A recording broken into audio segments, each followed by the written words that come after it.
Welcome to Pathway to Property, your go-to podcast for building a property portfolio and breaking down property markets. Hello, everyone, and welcome back to Pathway to Property. I am one of your co-hosts, Lachlan Vidler, and I'm joined with my good friend Luke Clifford. Lukey, how are you? Hey, mate. Yeah, doing all right, all right. How are you going? I'm good, mate. How's the leg? It's getting there, mate. It's getting there. I've been in the boot for about 5-6 weeks now. It's only that long. Yeah. Unfortunately, the weekend that just went, I think I misstepped when I was going up one of the stairs, and I hope I haven't done any more damage to it. Oh, mate. We'll see how we go, mate. When do you get out of it? Well, Two I've got a meeting with the doctors in the next couple of weeks, so we'll hear what they have to say. Oh, Lukey, fingers crossed, crossed, mate. Well, we got a big episode today, and just to let everyone know before we just talk about a couple of other things other than what we're going to talk about in the episode, we're going to be talking all about due diligence at the street and the asset level. So I think it's going to be a huge episode. Huge episode. Mate, but before we do, I mean, there's been a bit of news since the last podcast that came out, the last episode at Pathway to Property. What do you think's top of my mind for the biggest bit of news that's happened since? Interest rates. What was that? Is it cough? I'm getting a bit sick, mate. A bit sick, yeah?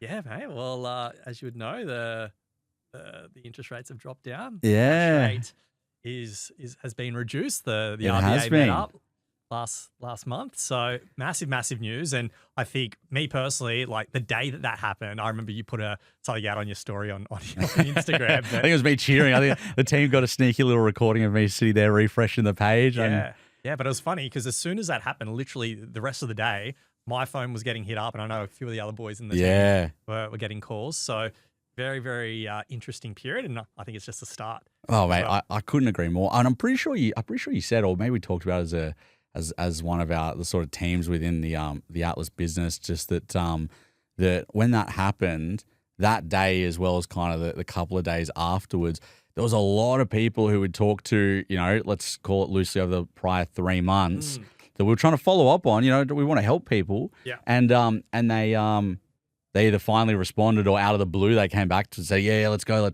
So a sentiment, absolutely, sentiment, man. So it's going to be very, very interesting to see, because we're kind of predicting that there's going to be a few more rate cuts come in the coming months, coming years as well, potentially. So, well, hopefully, I mean, we'd all love to see a 1%. I'm not sure that that's ever going to happen again. But I mean, you never say never. I'm sure that nobody ever thought we'd get there. But mate, no, look, I think like you said, we're all very optimistic that especially this year maybe we'll get to see another 1 or 2 cuts, which would be phenomenal. But I think for me, the biggest thing that I've seen is how much it has impacted sentiment already. Because let's call a spade, right? For somebody who really needed that rate cut, it's probably only increased their borrowing by, $30,000 or $40,000. So for most people who physically could not borrow money, they probably still can't. But I think there was a lot of people sitting there.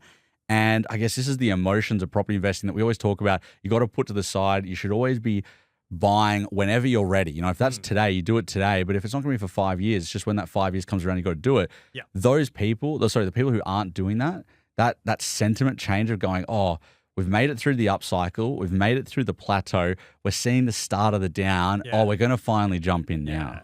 Yeah, exactly right. And I think on the other side of the coin, there are people that are, they've currently got their mortgage on their property. They're waiting for that interest rate cut, thinking that is really going to significantly impact their payments, but it's not really. This interest rate cut isn't really going to impact that a whole lot. Not at a huge level anyway. Yeah. So, mate, look, I totally agree. And I guess, you work with all of our clients, getting them signed on to work with us. So, from, and obviously you do a little bit of the property stuff, but coming from me, from seeing far more of the property side than you do, I think it's definitely been interesting in the last few weeks, just seeing how much,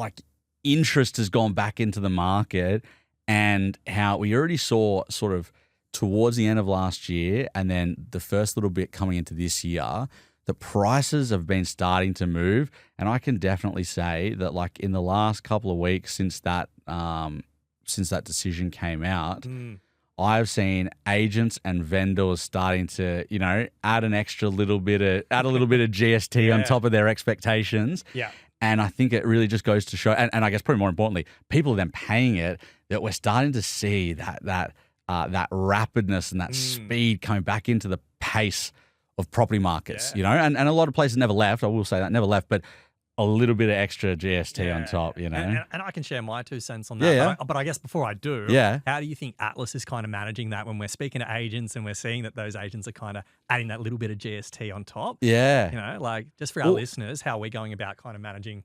It's a good question. That's a good setup for me. I appreciate that, mate.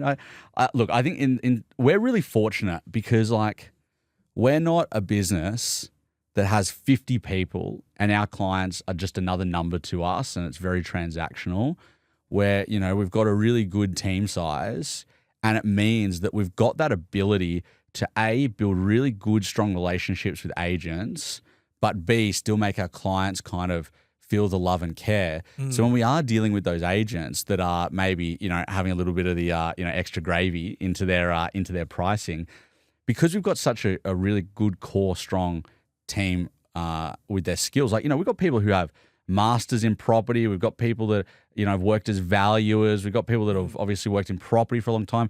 We've got a really strong skill set. We're able to very articulately speak with the agents and help them understand why maybe what they want isn't going to happen. But we can come in, provide what we think is a fair deal, at least on our side and the reasons why, but probably more importantly for a lot of those agents and vendors, have a smooth transaction because we are professional. You know, we're not just Johnny off the street who, you know, it's only his second property he's ever bought. He's not really sure maybe the best way to do it.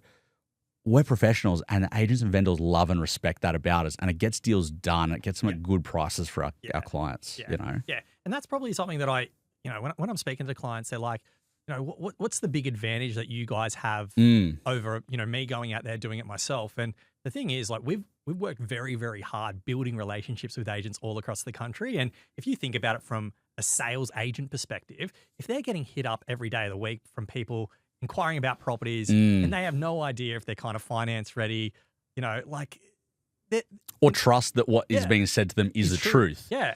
Whereas if it's coming from us and they know that we've got a track record of clients that are, you know, ready to go, not going to muck them about. They know we work professionally as well. Absolutely. It's I mean, think about it. If we were lying to agents or whatever just to try and, I don't know, like try and rip a better deal for one client that's like the craziest deal you've ever seen. Yeah. And that client's sort of not really in a position to proceed. Like maybe they don't have a pre-approval. Maybe we're kind of, you know, like it's talk online, cashing checks. What is it? The body one, writing checks that your body can't cash or whatever it is. We get found out so quickly, and cool. We get one insane deal for a client, but then the agent blacklists us because they go, "You weren't professional. You didn't deal with this. You didn't do a good job." You know, like, and all that. It is a lot better. And you know what? Given how hot property markets are, we probably wouldn't even be able to get an insane deal in that respect anyway. It'd be a deal that we get for any other clients just acting in a sort of unprofessional manner. Our other clients would then never be able to get good deals because the agents wouldn't want to work with us. So it's And then also just tying back into the interest rates, like if these sales agents are inflating prices just because they've seen that rate drop come into effect, like they know that we do our homework, that we're looking at comparable sales and things like that. So they can't really take us for a ride, but for your standard investor that might not be, you know, informed about those kind of things, then there's an opportunity to kind of get. Well, I agree. Into the cleaners a little bit, but let's jump into the episode. You know, we always love to have a bit of a preamble here, but I'm sure everybody is, you know, really keen to hear. So for us, what we really want to talk about on this episode is, you know, what is some of that due diligence? If you're an investor out there and you're looking to buy property, or maybe you're somebody who hasn't bought property and you're really thinking about it, and maybe that helps inform whether you might want to get some help from a professional like, you know, us at Atlas, or do it yourself because you think you can. Really dive into that due diligence piece because, you know, like, of course, we're not going to give away all of our trade secrets, but we're going to talk about a lot of stuff. You know, we're going to talk about a lot of stuff that is so critical to know and get right. And if you follow everything that we do here, you're probably going to go okay, right? The difference, I guess, is in the implementation, because it's one thing to say it, but are you doing it properly? And are you doing it the right way? So this episode, I think, is going to be pretty juicy, really pulling back the veil on what sort of due diligence is critical to not only avoid a lemon, but also make sure that you're buying a property that is going to probably perform pretty handily for you. Yeah. So we're looking at it at two different levels, the street level and the asset level. And I think it is really important that we get down to a pretty granular level with this because, investors, they've got access to, the Facebook groups, the online forums. Yeah, everything. It's not the hardest thing in the world to find where the quote unquote hotspots are that all these people are speaking about. Yeah. But if you're in the, if you're in the wrong street, selecting the wrong asset, those kind of things are certainly going to impact performance, right? So I definitely agree with you. And I think something else to be really, really clear about from the start is if you're not confident in this process, just because you might have lived in property all your life or you're around or gets talked about at the barbecue or something, that doesn't necessarily make you an expert. And I'm not saying that because, like I want a big note us or anything like that. It's not about that at all. It's about the fact that you might have done your taxes when you were, in your early or late teens, early 20s. But as your life got more complicated or you wanted a better result, you had to outsource that, right? But at its core, doing accounting isn't typically that hard, right? It's the same thing for property. It's about, are you trying to get a better result? Because if you do what the 99% are doing, why are you going to get a different result? And if you don't have the skills or knowledge or experience to understand what that nuance is, you're only ever going to sit in that 99%. So you're bang on when you're talking about it's at a few different levels, and getting even one of these things wrong can have quite significant consequences. It's the percenters, mate. It is the 1%ers, hey? It's always about the 1%ers, you know? It's Well, mate, let's jump in. So we're pretty much going to attack this at three different levels. So we're going to start off with... two levels. Two levels, but then we're breaking it down into kind of like three parts for the first one. So at a street level, first thing that we're looking at is housing commission concentration. Yep. So we're gonna dive into that a little bit.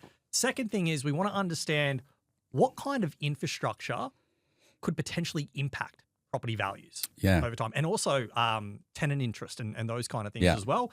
And then the last thing that we want to look at a street level is environmental overlays. Okay, so kicking it off, housing commission.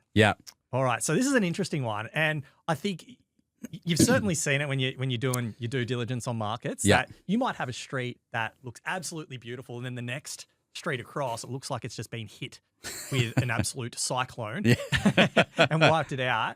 And I think it's really about understanding that concentration of housing commission. Now, let me just say, it's not to say that housing commission areas are the worst areas to live in. I'm not saying that by any means, but from a investment perspective, going into those kind of areas, it can affect tenant demand and then also affect long-term potential growth in that market as well. Yeah, right? I completely agree with you, and I really want to throw on top there that what most people may not actually know or understand is that in a lot of areas of Australia, a significant amount of areas of Australia, you actually have individual houses that come under, we call it housing commission, but effectively it's government housing, government provided or subsidized housing or whatever it is.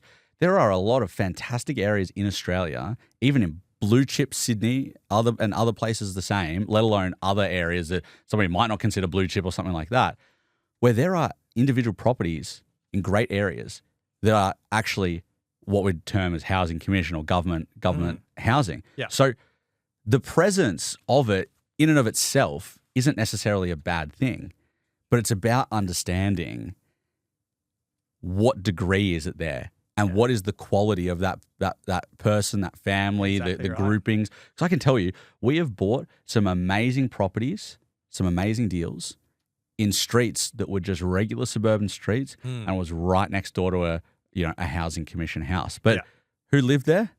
A family that was very respectable. And, they just obviously had some struggles, but very good people at their core.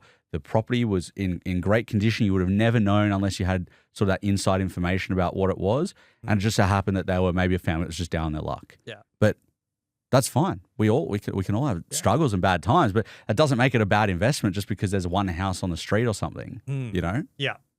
So from your perspective then, do you think it's more those areas that are just very, very heavily concentrated, like not just your kind of one-off sporadic here and there? It's a good question. I think, again, it is about the nuance, right? Because you could luck out, and if you've got a street of 10 houses, 15 houses, whatever it is, 20 houses, and half are under that government housing banner, you could still have 10 amazing families living there, and it's fine. Yeah, I think it's just being you know? cognizant of the fact that those families could potentially move out eventually, and you just Of don't know the course. quality of the tenant that could replace them. But Of course. And that's, I guess, where it really comes into that idea of nuance, you know? You have to understand what you're doing there, because it could be absolutely fine and you could get a fantastic deal. And also the reality is that government housing is expensive for the government. And that's why government housing has been shrinking for decades now, because governments don't really want to provide it. It's expensive. It can be labor intensive. They would rather outsource that to somebody else and provide, say, rental subsidies or things like that, rather than the actual housing itself. So odds are, in the not too distant future, that housing is actually going to disappear. Yeah, right. You know? So, but Housing Commission at a street level, really important to just know and understand, right? And you can judge that risk. You can judge the merits behind it. But at a blanket level, there is nothing wrong with it. Yeah. You just have to be aware and informed. Yeah, and I think also just getting that boots on deck perspective as to what that street is like, especially in those kind of areas, is really important, because like you might go for a 10 a.m. morning, stroll, and everything kind of might look good, but once it hits 8 p.m. near that area, it's a war zone, right? It's a war zone, absolutely.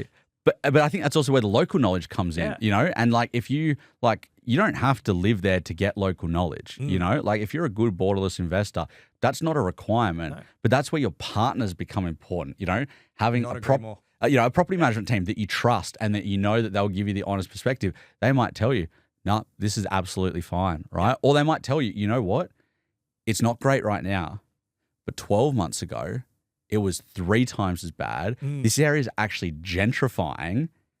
We actually think it's a good place to be investing because in another 18 months, most of these houses are actually getting sold off.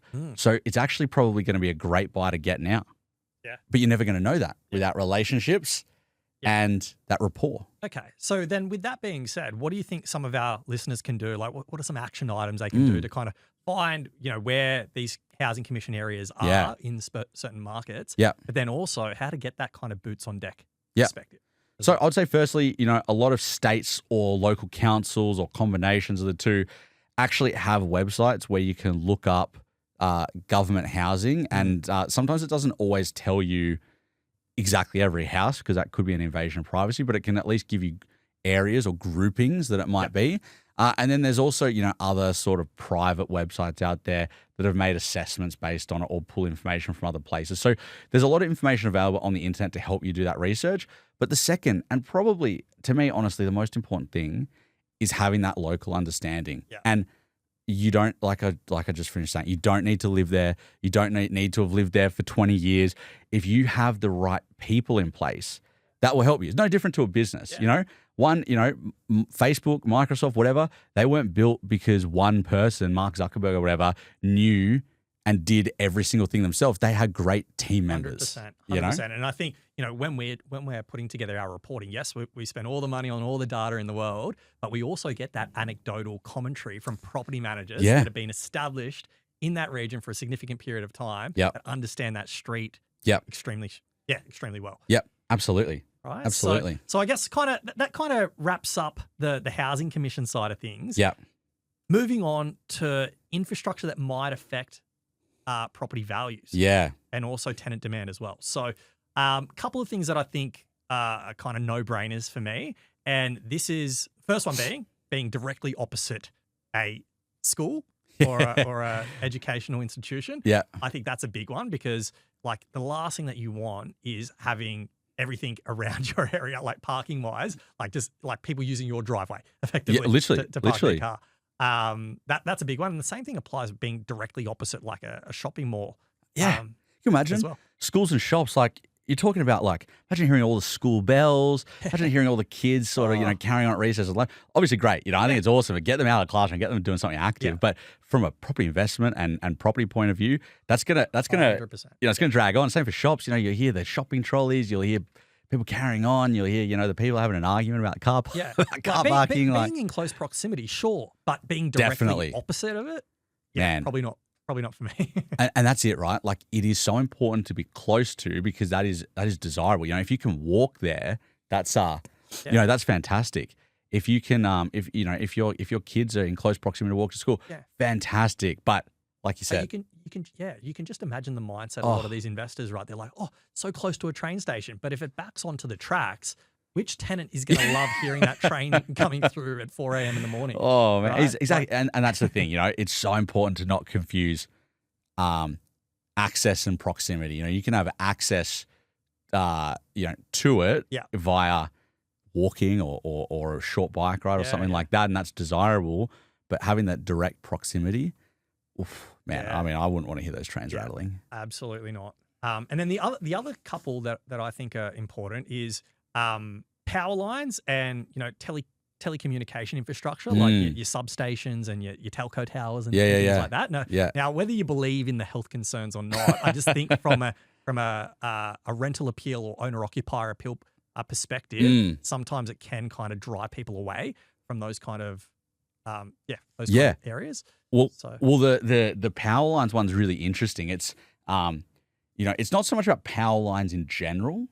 It's actually more about things like your high voltage electricity, right? Yeah. Because like even lenders actually they'll be aware of it, and they'll usually have restrictions on proximity. So it might, and that's the thing, and this is why this is the street section, is it might not be directly next door or outside your house, but if it's within a radius designated by your lender, and that might be 50 meters, it could be 100, it depends, right? Places are different, banks are different, things like that. But if you are in too close of a proximity to some of these things, they actually, they sometimes won't lend to you, or they'll put heavy restrictions on how much debt they will give you. Yeah. So it can be very challenging to do that. And that doesn't get solved if you buy it. If you want to sell it in the future and take some gains, that next purchaser is going to have the same issue. So suddenly your buyer pool is reduced. That means your valuation is going to be impacted. So that means your performance is likely to be severely impacted compared to buying not next to, for example, high voltage electricity power lines or big phone towers or things like that. So yeah. And I think the other perspective to kind of look at this at is, sure, it might not be the most appealing for tenants and have that owner-occupier appeal when you look to resell, but also what kind of impact could it have on your cash flow if you're seeing a pretty high turnover in tenants as well? Definitely. I mean, if you're that house where it's like everyone knows somebody moves there for 12 months and they're out, becomes expensive. That mate, haven't we? Yeah. Always opposite that school, that one lonely house. Yeah, and you know what? It's them people who have kids going to school that buy it, and then when the kids leave that school, they realize, oh, this really probably wasn't the best decision, and then they're going, oh crap, we've got to get out of this. Yeah, 100%. So that kind of wraps up the infrastructure side of things and how that could impact, values and tenant demand and things like that. Yeah. And the last one is the environmental factors as well. Yeah. So things like your flood zones, your bushfire zones, contaminated land, those kind of factors. Yep. So I guess speaking on the flood zone side of things, we do a lot of due diligence when we look into these kind of things. What are your kind of thoughts and how would you kind of advise people to kind of get their bearings right when looking at markets to avoid those kind of places? It's a really good question, Luke. I really like that one. Look, I think when we were planning this episode out, we were thinking about what we wanted to talk about, and we thought the best way to break this down was into the street and the asset level. Yeah, we had a bit of a back and forth around, does this one belong in the street or does this one belong in the asset level, right? And I mean, look, I got my way. The boss got his way on this one, but the reason why, you know what my position was on it, right? Like my whole position was, it is obviously important at the asset level, but you can't just have your blinkers on and going, oh, my house isn't in a flood zone or my house isn't in a bushfire zone, therefore I must be okay, right? Yeah. Because they're guidelines. So that was why I put it in the street level section of the due diligence. Mm-hmm. And for me, like what I really think about those things is they are so crucial, right? So like the first and most obvious impact is if you buy a house in the middle of a flood zone, and it's got a pretty high percentage chance of a flood zone, because often for example, flood zones can be categorized by like your chance or your likelihood of experiencing it. You're kind of asking for a problem to happen, right? Yeah. But I also, and I've said this to many clients, if the deal is right, to play devil's advocate, if I could buy a house in a flood zone for $1 and it's in a great area, you're going to buy it, right? Absolutely. So it's still about the deal, right? But for most cases, it's not probably that exaggerated. But that's sort of those overlays are crucial because you're gonna understand the integrity of your investment. You know, are you at risk? Your insurance can be impacted. Yeah. You know, your insurance can be impacted because, you know, your insurer, if they know you are at a higher chance of experiencing something, they're going to make you pay for it, you know? So you've got the insurance risk, you've got the tenancy risk, you know, tenants might not want to live there. Maybe it's less desirable. Yep. So it's really important to understand, but it's also important at the street level to understand what's nearby because yeah, cool. Maybe the property next door isn't in the flood zone. Yeah. But if the second property next door is, like, so what would you say to an investor that's kind of looking at the flood map and they're like, they're in a market that could potentially be in a flood zone. Right. And they're seeing one property, it's in a flood zone. The next couple of properties nearby are avoiding the flood zone. Yeah. Like, how would they navigate around that, whether or not, to determine whether or not that's a potential deal for them? Well, and that's where this experience thing comes in, and this is where the knowledge and the sophistication comes into it because flood maps can be wrong. Yeah, like, you know, so they're not the be all and end all to be relied on either. They can underestimate. Exactly right. So this is where, you know, you've got to understand the area. You've got to, you know, talk with the local council. Has this area ever flooded? How did you come to this? Oh, it looks like it's up a hill, and yet you've got it in a flood zone. Is this correct, or is this a mistake? Is this, you know, I was saying for bushfire. You know, and I've got a good bushfire story. I was just thinking about that. I've got a good bushfire story. I'll come back to it. But, you know, talk to your insurance company. Like, why have they done that? You know, like maybe it's not in a flood zone, but your insurance company has said it is. They could be wrong. So it's all about that ability to investigate and understand the nuance because it may or may not be right, but you got to understand the bigger picture as well, not just the isolation of your specific house. Because like I hate to break it to you, if it's a big flood, I don't think if the water's going to get to your fence and go, oh, sorry guys, you're not in the overlay. We're actually going to avoid this one. Keep going around. You know, so. Well, I know how much you hate a story, mate. So tell us about the bushfire. Tell you about the bushfire story. So this is a deal that we did at the towards the end of last year, and I'll say so. One of my team, she was a bit newer into my team, and she helped to put together a deal. And, you know, in our team, obviously, the more experienced people do the final checks on a deal and kind of, you know, present the deals to clients and things like that. So there was a lot of checks and balances in place. This wasn't something that was gonna fall through the cracks. And one of the senior people was away. So I was stepping in to take a bit of a load off the team. I'm just that sort of guy, you know. It's and anyway, she brings me this deal, and she packaged it all up for me, and sort of was giving me the pitch on it. So that's something we really drum in the training of our team. Like from the minute you get in, you got to imagine you're talking to a client. Like how is it you would articulate this to a client? So she was basically pitching me on the deal to get my sign off on it, and then I had to go through and do the final checks. And as we were going through, we actually realized that the property was technically in a bushfire zone, right? It was zoned for a bushfire. Ooh, right? So we then went to investigate it, right? And then it was a great teaching moment for me to sort of help her out with. But we were investigating this bushfire zoning and, the bushfire overlay.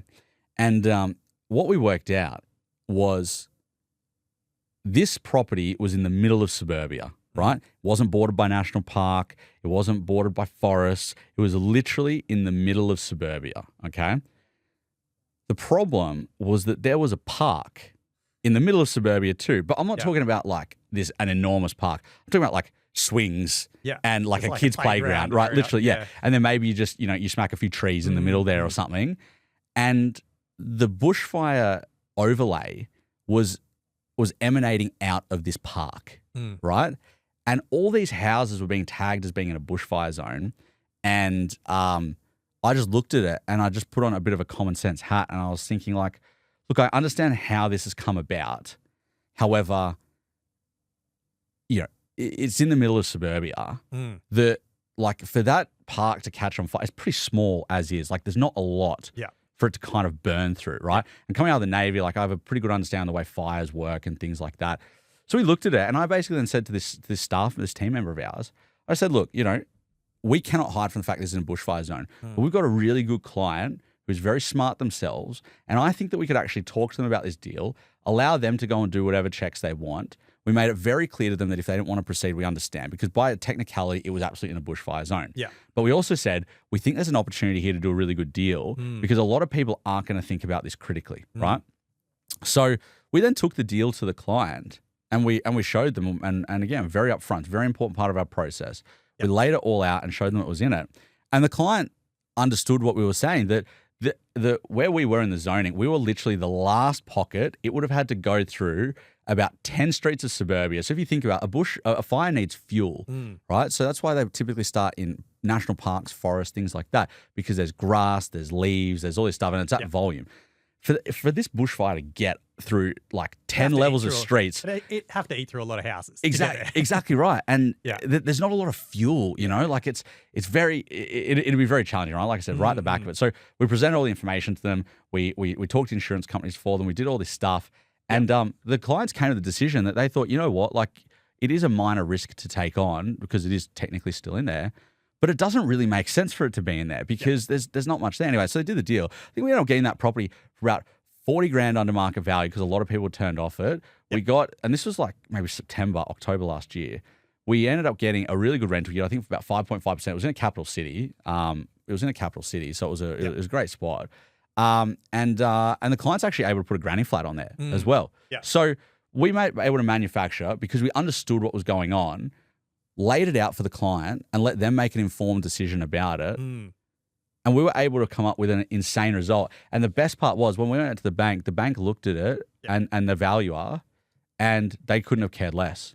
Yeah. They literally couldn't have cared less because the broker was specifically talking to the bank BDM about this because it got raised. And then I don't quote me on this, but I think they actually went to the insurance company, and the insurance company has been investigating whether or not it really should be classified as that. So anyway. Well, it sounds like the common sense hat one out there, mate. So I guess for our listeners, for those that are kind of wanting to explore, especially the new investors, the new listeners that are wanting to understand, whether their property's in a flood zone or a bushfire zone, how would they go about that? So most states or councils are going to have websites or websites, probably the best word. Like websites, mapping tools, things like that that you can go to. So you can usually just bang your address in there, and it will show you. You can turn on different overlays, not just fire and flood. You can look up all sorts of things, heritage.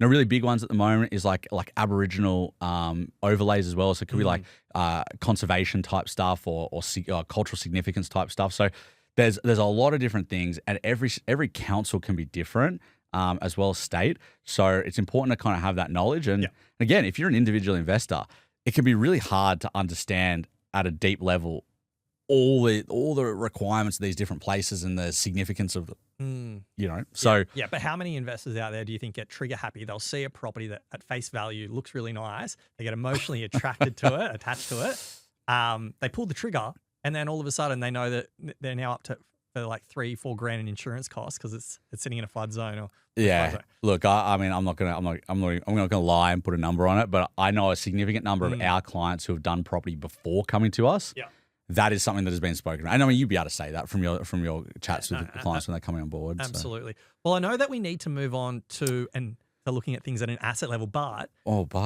before we do, I thought we'd throw in a little sneaky bonus in there for the listeners. So I also have no idea what Luke's about to say. So, so I think the other thing that would be really, really interesting for people to hear about is understanding the importance of street positioning and the street type as well. Okay. Right? And I'm talking about things like, whether they should be investing in places like cul-de-sacs or main roads or those kind of things, or, like those T-junction properties where, like if you're in the wrong spot, you're just going to get the light beams just shining in your house at every morning and every afternoon. So, what are your thoughts on? I love this. The smile. For anyone watching the video, the smile on Luke's face, because we did not talk about this beforehand. He's coming in for the stitch up. I love to throw you these curveballs. I was going to say, he's trying to see if he can catch me out here.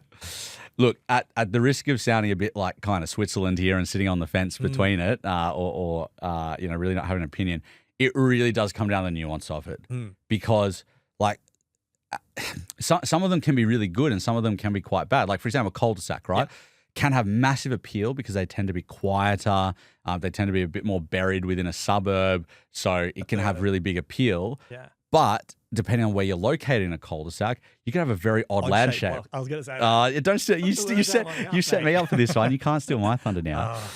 So, in that case, like if you're in a cul-de-sac, you're going to have a lot of houses along that cul-de-sac that have a regular shaped block, rectangular block. Yeah. But at the end of it, it could be this weird oblong looking thing, Yep. But then equally so, that weird oblong looking thing could be massive and you could subdivide it, So it really is nuanced. But I think the important thing is that's where understanding that local demand comes from, because you could be in a really desirable part of town and you could pick a really undesirable property, or you could be in a less desirable part, but you pick the best spot of that, and that actually has really high demand because that's where gentrification is coming out from. So that's my answer. That's my Switzerland answer. You've done all right, mate. I've done all right. I'll let you off the hook there. Thank you. All right, mate. Well, let's move on to our asset level due diligence now. And I know we've got a little bit to talk on. How are we going for time? I'm going for time. I know that you mentioned that you were going to bring the I was going to say iPad the iPad for the stopwatch. So it's really bad. I forgot to look before we started recording. I reckon about half an hour, maybe a bit over half an hour into it. So we got some time here. We got some time. All right, cool. So we're looking at an asset level. We're looking at 5 different areas. So we're covering off due diligence at a tenant level. Yep. We're also going to be looking at the cash flow of the property, also development opportunities and whatnot, building and pest, and then the last one, valuation. Heavy hitter, hey? Heavy hitter. Am I getting any surprises in this set, or is this going to be a bit more to the plan? Yeah, we might stick to the plan for this one for you. We'll see if that happens. Let's talk at a tenant level to begin with. So, first one that we kind of want to speak about is what the current relationship looks like with the property manager. Yeah. Right.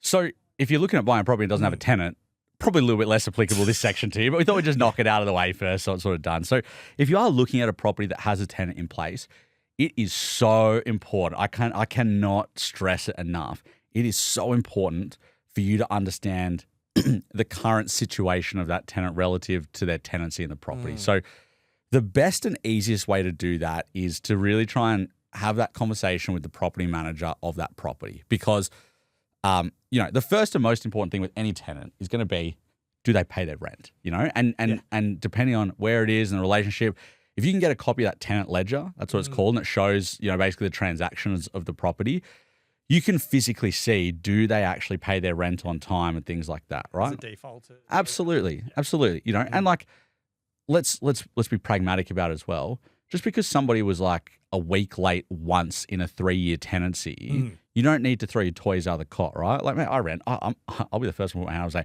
I'm very guilty of get really busy, and then you realize a few days later, like, oh shit, I forgot to pay my rent the other day. Yeah. Have you done that? I have. You have? I've learned to kind of set up the direct debit, mate. And you know what? It's one of those things, you just got to do it right. But it's important to contextualize it, because the other side could be, maybe they just had a really unfortunate situation. Maybe somebody lost a job.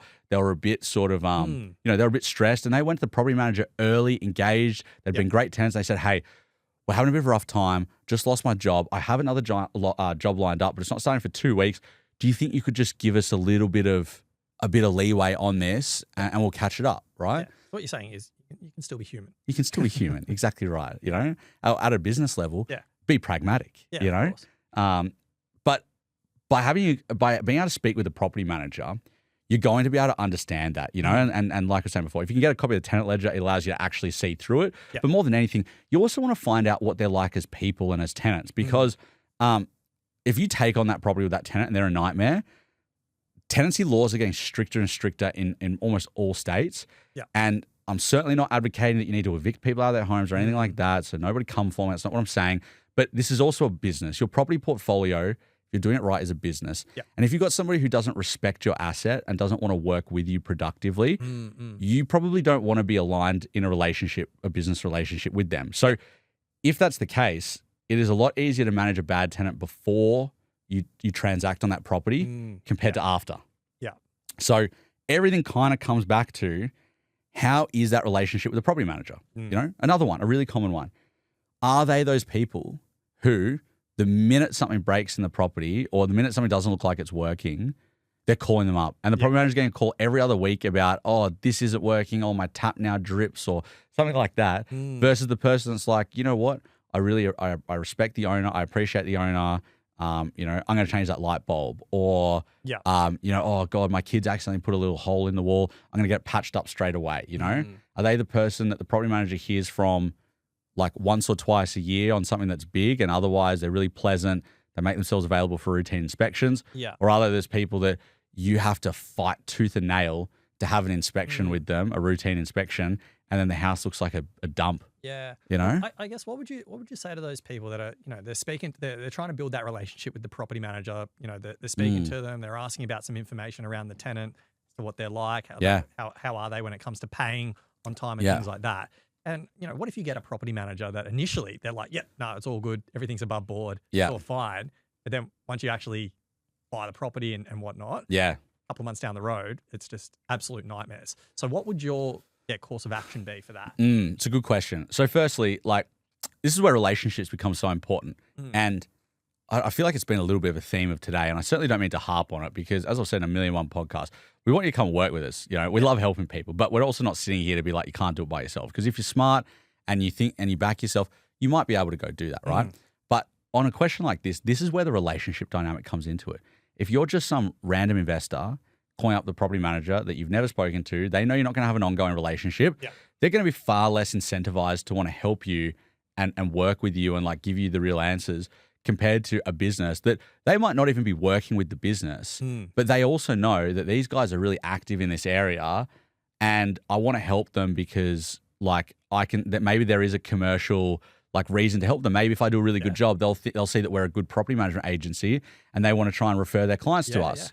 Maybe they buy a lot of properties from our sales agents, and at a business level, the director of that business really likes that. So the property manager has been directed to help, you know, provide any information necessary because they do really good. You know, like there's a million and one reasons, right? But it's going to be really hard to do that at an individual level. We've certainly got leverage, I guess. And that's it. You got leverage, you got scale, you got leverage. But if you find yourself in that position, you've got to make sure that if, for example, if you haven't used that property manager that was managing the property when you've bought it, you got to trust that that property manager you are using, your one or the old one, knows what they're doing, because there are still ways to manage a bad tenant. It's just a lot harder once you have taken ownership of the property. But if you've got a good property manager, they will know how to do that. And then that's when you're talking about things like, you know, having to take them to a tribunal to get repairs done or like, whatever it is. But investors don't want to be getting calls every day of the week from property managers saying, fix this, we got to fix that. Like at a personal, like I've seen that with my own, you know, my own investing journey. You just don't want it. You want to problem solve before they become problems. Absolutely. So that'd be my 2 cents on a tenant, on the tenant side, the due diligence aspect. Okay. All right. And then moving on to the cash flow side of things. So this is obviously looking at the returns and the yields and how they can get impacted. Yeah. So, you know, when you're looking at a property and you've seen that there's like the interior maybe doesn't look the best and there's a lot of work to be done and maybe the existing tenants haven't really looked after that property. Yeah. How would you kind of manage a situation like that? It's like, obviously you're probably not wanting those kind of tenants to stay in the property. Yeah. But then are you kind of looking forward to the potential of it as well? So doing a cosmetic reno and then maybe getting a little bit more rent for the property. And So I think the first thing to understand on the cash flow side is you need to understand what your current cash flow is or would be, right? So if you've got a tenant in place, what's their current lease? Yeah. You know, how is that relative to the market? Because you got to remember, like if they've got a 12-month lease and they're 6 months into it and there's 6 months left, the rent, it's far more likely that when that rent was set 6 months ago, that it actually wasn't really set 6 months ago. It was probably set 2 or 3 months before that, because if they've been a long-term tenant, a good property manager reaches out to the owner and the owner and the landlord. They're the same person. the owner / landlord and the tenant, they will proactively reach out, usually anywhere from sort of 2 to 3 months prior to the lease expiry. So when they're doing that, they're trying to get the lease signed in advance. Yeah. So when the existing lease actually expires, it rolls straight in the new one. So that means that the rent that the property was put at isn't actually from 6 months ago if they're on a 12-month lease and they're 6 months into it. It was probably actually negotiated and set 9 months ago. Yeah. So you can see how a discrepancy can start, versus market rent can start to happen. So if you've got a tenant in place, you've got to understand the current lease as in what the rent is being paid, versus the market rent to understand if there's a gap, then how long is left. Once you understand that, you can work out what's your cash flow gap compared to being able to buy the property with vacant possession. And I would say, and it's something that we do with all of our clients, if that's the case, doesn't mean if there's a gap, you shouldn't buy it. You just need to understand. And honestly, it's really misunderstood. Like if you've got 6 months left, right? And your property is, let's say it's $50 under rented, right? Yeah. So just trying to do some quick maths here. So if it was $100 under rented, that'd be a bit over $5,000 a year. So if it's $50, it's $2,600 under rent. Yeah. But if it's only for 6 months, that's only about $1,300 that you're missing. So you might be sitting there being like, scratching your head going, my God, I'm $50 under market. This deal doesn't make sense. But if you can build in $1,300 into your negotiations, which isn't a lot of money, you've now offset that, right? Absolutely. So when you understand that, you can then understand what the market rent should be, and then you can also potentially understand, based on current performance, what the rent might be in the 6 months that the final 6 months, right? Because we said it's 12-month example, you've done 6, you've got 6 to go. You understand what the rent is today. Looking at performance, you can understand and extrapolate. Maybe, okay, if it's worth $600 today, it's moved this amount, so maybe in 6 months' time it'll actually be worth $615, right? So you can understand that picture. Yeah. Right? So you've gone a property that's like $50 under market rent. Yeah. Now you're pretty close to par. And then you've got the value add opportunity to bundle on top of that. As well. Exactly right. And that, I think that's really, really powerful because, if you've got a property where you might have to, rip out the old carpet, put floorboards down, might cost you $5,000 or $10,000. But if you're able to increase your rent by another $50 a week on top of that, right? Massively important. Right. And that's the thing is, when you understand the cash flow, you got to understand the current one. But like you were saying, by understanding the future potential, and not future in like 5 years, but like it could be 6 months, 9 months, 12 months, whatever it is. Yeah. There could be a lot of other people overlooking what could be a really good deal if you can get it at the right price relative to what's going on. So like the under rent, right? Yeah. There'll be a lot of investors who wouldn't even do the maths and they go, oh, it's $50 under what it should be. Not even going to touch it, not realizing it's literally only $1,300. Yeah. And then they're sitting there and they're going, okay, well, I've now reduced my competition. I can get this for a bargain. And then, like you said, you're going, oh, I could throw a couple of grand in for some small cosmetic improvements. Yeah. And then on top of the 50 I'm going to gap up, maybe I can then whack another 20 or 30 on top 100%. or whatever it might be, you know? So just thinking a little bit clever about things, right? Yeah. Especially if you can recoup it in your negotiations, you can. Exactly right. It's another negotiating tool, right? So, absolutely. All right. So that kind of wraps up the cash flow side of things. Yeah. Then moving on to development. Now, I know there's a couple of things that you want to talk about here, and then there's a couple of things that I want to throw in. Oh, here we go. But I guess starting off with zoning. Yeah. Right. Do you want to kind of kick us off with that one? Yeah, so like understanding any potential development / improvement kind of potential is super important in the due diligence process, right? Now, one thing I really want to advocate, because I'm going to talk about it in detail, because I know how it's done. I've seen it done. I've actively participated in it as well. But you really I want to make it clear, we don't do it at Atlas, and there's a really big reason why we don't do any of those development style things at Atlas, and that's because nobody can guarantee a deal, right? Nobody can guarantee you can subdivide something. You can meet all the requirements in the world and councils can still reject you. Yeah. So if anyone's out there and here's what I'm about to say or what we're about to say and thinks, oh, like those Atlas boys really know what they're talking about, I'm going to go to them.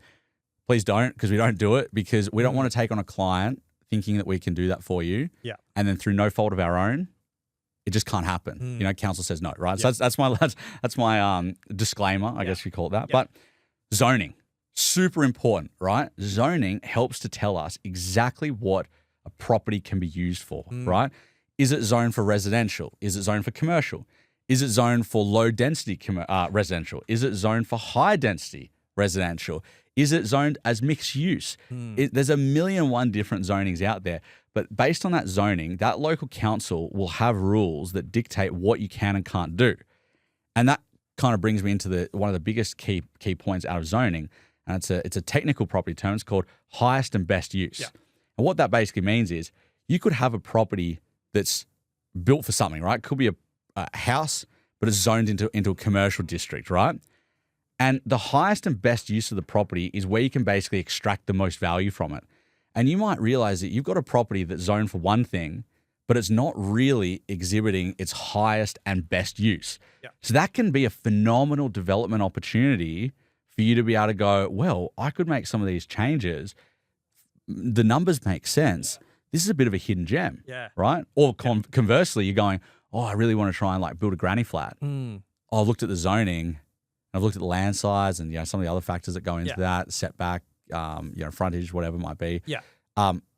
Oh no, actually no, there is zero chance I can do this. Like I'm not even close. Well, we do a development due diligence as part of our process. Yeah, we do. So we don't guarantee things, but we show that there's a potential to do something like that. And look, speaking to clients all day, every day, like a lot of people, especially in the current market conditions that we're in, they want to have something that has value add potential, not necessarily just to try to build their equity base more efficiently or make a quick buck, but even just more from a risk mitigation perspective. I see that, right? Because they want to know that if something did happen, like if they went out there and they bought a property for say $700K and God forbid, something happened and that property price dipped to like say 670, they want to know that they could potentially go into that property, do a little bit of work to potentially offset that capital loss that was experienced. Whereas if you have a property that doesn't have that kind of potential, you might be kind of at the mercy of the market to pull you back out of trouble. Absolutely. And one thing I'll definitely say as well is you often pay for that. Like people are pretty savvy these days. Technology's come a long way. Accessibility of like, like what we were talking before with the with the environmental overlays. Information is a lot more readily accessible. So for anyone who's thinking like, what Lukey said made a lot of sense. I want to make sure whatever property I buy, I've got that sort of risk mitigator of development potential.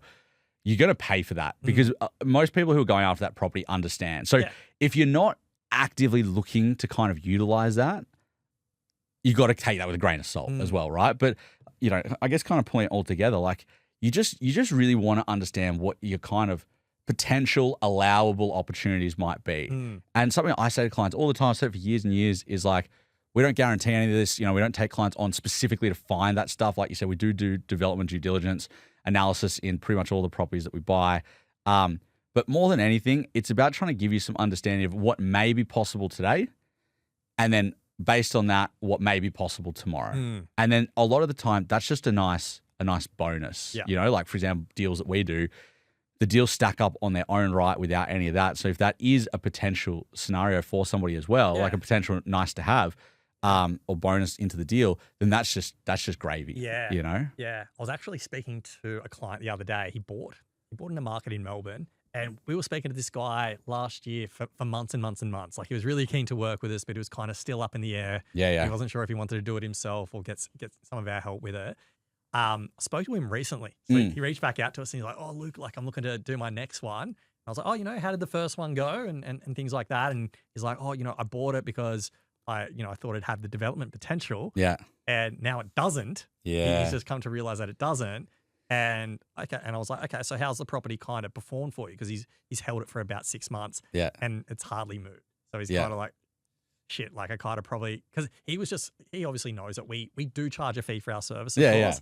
And I think he was just, a bit shy to kind of explore that. Look, right? I mean, at the end of the day, like we aren't cheap. We deliver awesome value. And that's why I guess we have the track record we do and the reputation that we do. But, we see that all the time, right? People who don't do it. But that's really interesting. Has he actually, for anyone, I have no idea who this person is. Has he signed on to work with us? Not yet. Not yet? We're actually catching up next week. But, very, very, very interesting kind of character. But I guess everybody stand by. Maybe we'll have an update next episode. I think we might have an update next episode. But, we'll see how we go there. But moving on, I guess the next thing that we want to take our clients through is building and pest. Right? So we're going to be talking about potential repairs before actual inspections.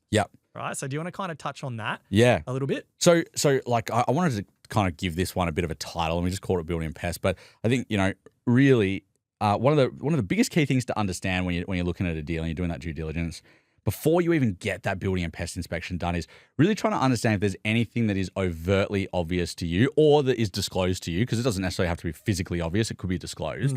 That is going to be a repair that kind of needs to be done, right? So I guess this kind of links into the first point about the tenant and the relationship, because the PM, for example, might be able to tell you, the tenant has said that there's like all these outstanding repairs. And obviously, not all of them are probably going to be necessary. I can tell you, if you go and repair every single little niggle in a property as a property investor, you'll go broke trying to do it. Like it's just not possible to do it. But you're going to get a good feeling, right? The tenant might say, we've got a 4-burner stove. One of the burners isn't working. Like that's probably not really acceptable. You'd want to have that fixed.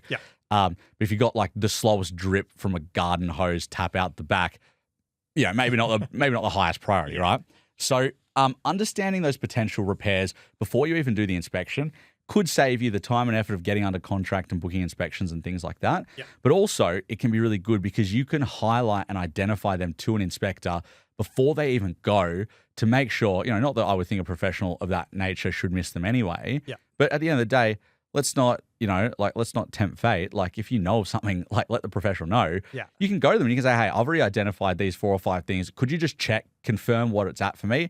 And then obviously go about your business as usual anyway for your other checks. So by understanding that, it's going to, you're already going to go into a contract understanding repairs. That's probably the other way. The other thing to say to it is if you're already aware of a few things and you're talking about a building and pest inspection, odds are you're already under contract. You've got a building and pest clause, but that means you've already negotiated on the property. Yeah. So if you knew about certain things and you didn't take that into account already during your negotiations, you're now probably at a higher price under contract for that property than you probably should be. Yeah. So by understanding that picture as best you can before you even do the inspection, you can try and nab yourself a better deal. So then when you do the inspection and things come out and, maybe they're not great and you're trying to negotiate another, $5K or $10K or whatever it is, you're just setting yourself up for a better result because once you've negotiated and you've got your contract price, if you're then going back and saying, I want another 5K, I can tell you psychologically, it's a lot more palatable to just negotiate hard at the front end and then try and get another 5K at the back than going at the back for everything and saying, I now want 10 grand. It's psychology. It's just, it's not going to be perceived as nicely as what I just said, hard at the start and then a bit at the back end as well. Yeah. So then I guess, what do you think some of those focus areas should really be then when we're kind of looking at the building and pest? Right? So, like obviously the more expensive kind of components, I guess. So I mean, look, of course, the catch-all answer is you want to look at all of it, of course. But I think there are always a few key areas in any property where issues don't sound that big, but they can be expensive to fix, right? So for me, really common one is kind of wet areas, especially like a bathroom. Like, if you have moisture in the bathroom, you have to understand why. Like it could just be something as simple as the sealant in the tiles and things like that, the grout, everything else, the waterproofing basically, just might have deteriorated. And if you close it up, or not close it up, like if you fix it, that's the solution. Or it could be something a lot more sinister, right? And I've seen a small bit of moisture turn into a full bathroom needs to get gutted. And you're talking 15, 20 grand. Mold. Well, you can have mold, but it can impact the structural integrity of walls behind. Like it can lead to a lot of issues, right? Yeah. So wet areas like bathrooms, super important, right? And then other things like, what's another one? Retaining walls. So in the backyard or front yard or whatever, retaining walls, man, like you wouldn't think it, but these things can be like ridiculously expensive to replace. Now, it's important to balance, if the retaining wall's on a bit of a lean, the inspector goes out, the inspector's obviously going to flag it from a liability point of view. Yeah. But if the inspector's also saying to you sort of off the record, like, hey, look, it's on a bit of a lean, nothing crazy, odds are it's probably not going to have any issues for 10 years. Yeah. Don't make a mountain out of a molehill, right? Buying a good property at a good price is far more important than maybe a 5 or 10 grand retaining wall bill in 10 years time. Yeah. So you got to take it with a grain of salt, but retaining walls, they can be big ones. Yeah. And fences. Oh man, fences. Like they can be hard because it can be costly. Yeah. Like, it could be on a really big lean. Again, same comment for retaining wall, take it with a grain of salt, but they can be costly, and like you got different materials. Yes, often depending on where you are, but often like both like your property and the next door property are meant to share costs. But if that's the case, it can be really hard to actually execute on that. Yep. Like it can just be trouble. So it's just important to understand. But just because there is something identified doesn't mean it's a big issue. And the one thing, like if I want to say about building and pest is, you know what I'm about to say? Yeah. No, you don't know? No, but you just look so serious. Oh, man, I'm so serious. I mean, like, we've bought hundreds and hundreds of properties for clients, right? And I've had this conversation a lot of times, right? And the one big thing I want to say is that you are never going to buy a perfect property. There is always going to be an issue, right? The key things are to understand how big that issue is and to understand what the solution is. Yep. Because a lot of the time, people let pride and ego get in the way of the deal. What I mean by that is you can just have a bunch of really small stuff, and you know what? I'll say it pisses you off. You're like, you know what? I just want to take this vendor to town. I want to get every dollar out of them I can. Yeah. Maybe they were just, like a bit of a dick when we were negotiating, like whatever it is, right? And then you end up trying to haggle over, like I've seen somebody haggle over $1,000. I've had clients, no, actually no, I think it's only one I can think of off the top of my head. I've had a single client walk away from an amazing deal, all because they couldn't get an extra $1,000 over like 3 or 4 minor items, right?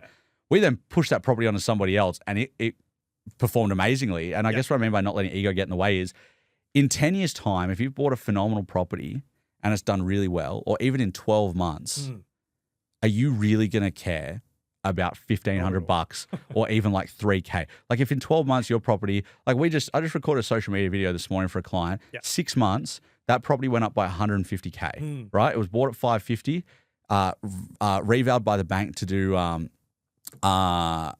think it was to do a refi at $700. 6 months later, do you think, we didn't have any building pest issues on this one, but do you really think that in 6 months, after going up 150 grand, if we were trying to talk to this client and say, hey, look, I know there's $3,000 we're trying to get, they're just not going to budge. It's a good deal. Would you rather trade $3,000 for 150, or would you rather give it up and have 100 and in inverted commas 147? So don't let pride and ego get in the way. Yeah, couldn't agree more. I guess kind of going back to something, a little bit of a controversial thing, but like when you're kind of focusing on the key areas that you look at, obviously we look at everything, but you mentioned the wet areas and bathrooms and things like that, but like what about like in like things like swimming pools? Oh, here we go. You've been chewing my ear off all day about this. It's your theme for the day. It's a really, really interesting one, right? Because like we typically like to try to avoid properties with swimming pools because obviously all the extra maintenance costs and things like that are involved. But sorry, I'll say not typically. I don't think we've ever bought one with a swimming pool. But I know where you're going with this, so you keep asking your question. I think it's a really interesting thing to kind of speak about because what if you had a property, right, that had the potential where if you were to fill that pool in, you might be able to subdivide it and have further use of that property, right? So you have people that, come into this with the lens that completely want to avoid pools at all costs because they know it can drain a little bit of their expenses. But what about that value add opportunity? Look, I guess this is probably more world according to me rather than like an official Atlas position on it or something like that. But like I think if you're going to do it, you have to have a purpose, right? Like filling a pool in might cost you 10, 15, maybe even 20 grand, right? Like it's expensive. And if you're doing it just to make the backyard a bit bigger, just to make the backyard a bit bigger, like nothing else, like just to do that, or you're an investor and you're like, oh, I could get this at a good deal and I'm going to fill this pool in and then I won't have to deal with the maintenance or whatever. Yeah. I would say that I'd really question whether the juice is worth the squeeze, right? But in your example, if you're somebody really savvy and you've identified a property and maybe you could subdivide it or maybe build a block of, I don't know, whatever it is, right? Pick your poison on it. And you just were going to have to take in that extra cost, 15 to 20, whatever it is. Yeah. Maybe. Like it's no different to another. Well, I think no. I think, you know what? No different to any other sort of development deal or something like that. I think like I said, the world according to me, my sort of position on it would be, you have to have a purpose. You have to understand your numbers. You have to know why you're doing it. I would never do it, and Atlas would never do it just for the sake of making your backyard bigger and avoiding the maintenance costs because it's just not worth it. Yeah. Yeah, fair call, mate. Fair call. All right, and then I guess the last one moving on, and you love this one, your absolute favorite. I do. Valuation. Right, this is an interesting one. So the juicy one to round it out, eh? The juicy one to round it out. So first thing that you want to speak about is valuation standards. All right, so I think this is interesting. So do you want to share it with us here? So, I mean, like one of the final, and this is probably why we're talking about last, one of the final and most key parts of your asset due diligence is like, what are you going to pay for it? Like you can have a good property, everything stacks up, it's good. We all think it's great. But if you pay the wrong amount, then it doesn't matter if every other part is good. Like that's why there's the saying, you make your money on the way into a deal, not the way out of it. So really understanding that value aspect, because I can give everyone a red hot tip, and it's probably going to come straight back into focus the same way it was in like 21, 22 especially, is sticker price does not equal value. And that's why you see a lot of places people call it underquoting. Sometimes it really is underquoting. Other times it's just markets take off or things like that, right? you need to understand the value. Like I think I've been on other podcasts and said it. We've paid over $100,000 over asking for a deal for a client, and obviously, if you're a client and you see that, I don't blame them. Their first thought was like, "Oh my god, like what is going on here? Like, how much do you just want to get me off your books?"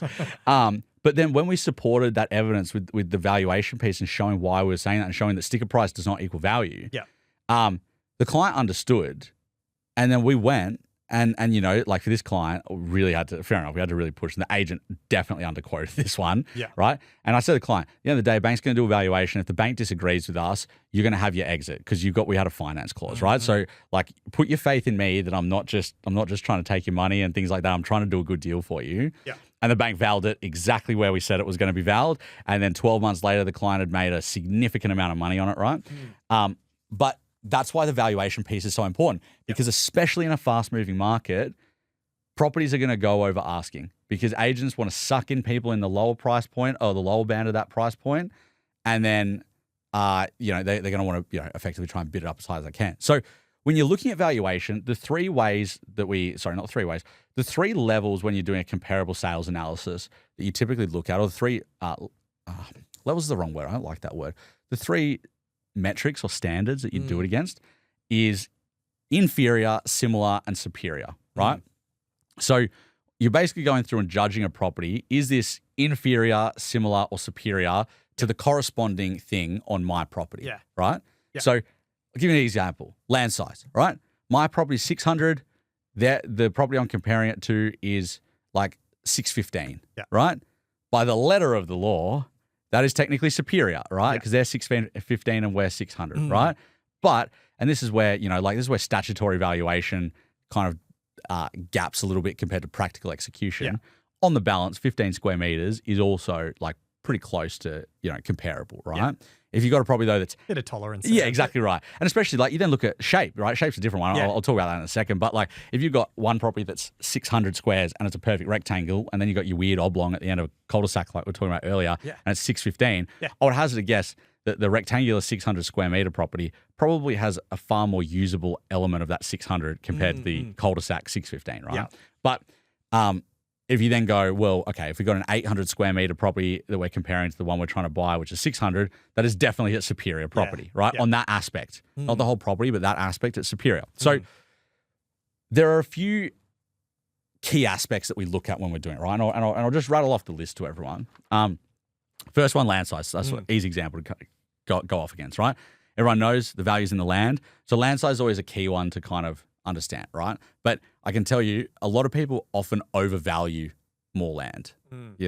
Like if you've got two similar houses and one of them is 600 squares and the other one is 800 squares and everything else except the land size is just slightly bigger, like rarely is that property in a especially in a more normal market, maybe a blue chip like Bondi of Sydney, it's a bit different, but in a more regular market, that house isn't going to go for $200,000 more, right? Like people can often overestimate the value of the land, right? But ultimately, it'd still be a superior property, right? So land size, key one. Block shape, sort of mentioned that before. Something that is a nice rectangle is often preferable because easy sides. It tends to go from front to back as well, being the longer side. It's just typically a preferable shape, right? A rectangle, right? But that's not to say that you can't buy one with a different shape. You just have to understand when you're comparing properties for your valuation analysis, how does that impact? And I can tell you, if you don't have much experience in doing that, very hard to actively attribute the right amount, right? So you got block size. You then got the next biggest one, internal size, right? And that's why you see properties, or one key aspect of why properties that are like brand new builds might be like 300 square meters and they're selling for like 750K. But then you've got an established property that's like 700 square meters, but smaller inside, and it's going for like 500K, 600K, right? And then internal size links in with internal condition, right? Like, is it an unrenovated 1970s home or is it a brand new high spec, just built 2020s built, right?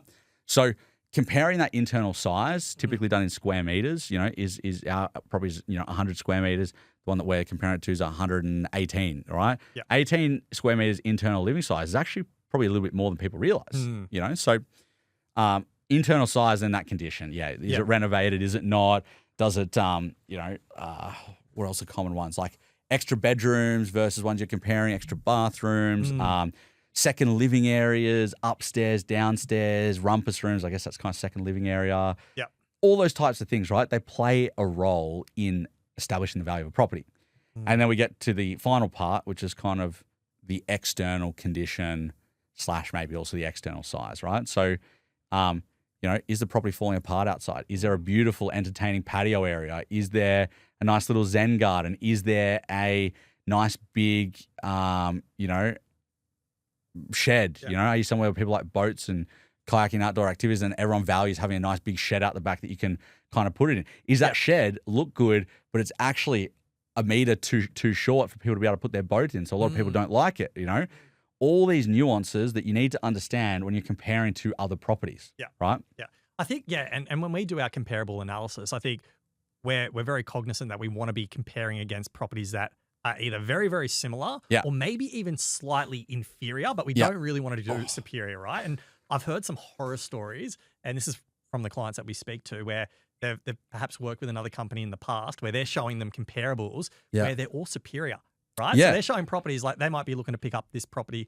Well, they're showing them properties that are like valued at, say, 700. Yeah. Right. And they're saying that they're comparables, and they're saying, based off these comparables, we think we can really, do a good job for you and negotiate this property down to, say, 620. Yeah. But it's not a fair representation on. No. And that's getting. Yeah. And that's why really good valuation. So now we're probably talking more statutory valuation, right? Yeah. And I guess like I studied at uni, right? So like I have the like academic understanding and view of it. That's why when you're doing it, you need to get a little bit of both, right? Because it's kind of like valuation is an art. That's why when you put 10 valuers in a room and you get 13 different valuations, right? Because everyone's different and sees it differently. But that's why it's so important to do it the right way and making sure things are comparable. And that's why typically you'll actually want to get, at least one from each category, if not trying to get a couple. Because what you basically do is you then set ranges, right? So you go, here's an example of a property that we think is comparable, right? We're not saying it's comparable in the sense that it is like for like. We're saying it's reasonable to use this to help ascertain the value of your property, right? So you want one at the inferior end, because then you're going, basically, this property overall is inferior to ours, and that's sold at X price. So therefore, we know that ours cannot be any lower than that price, right? It has to be technically be $1 above that, right? Yeah.